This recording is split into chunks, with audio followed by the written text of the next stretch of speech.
nobody actually is really going back to see what the underlying cause was. And can I digress a little bit into sleep? Please. You go where you need to go, girl. Okay. We're right here with you. All right. So when you look at the structure of sleep itself, there was a quote that for many years is sleep is of the brain, by the brain, for the brain. And unfortunately, what that's done is it's caused everybody to just narrow in on what's happening in the brain on a cellular level.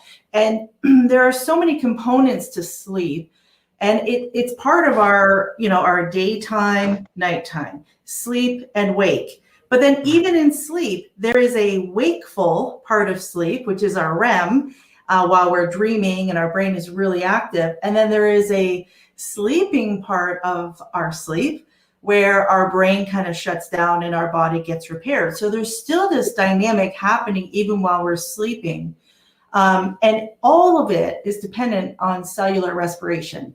So it's like if you think about as we're awake and we're functioning and we're moving and we're doing, we are not responsible for all the little feedback loops that are going on in our body to make sure that we're stable, that our temperature stays a certain rate, our blood pressure, our heart rate.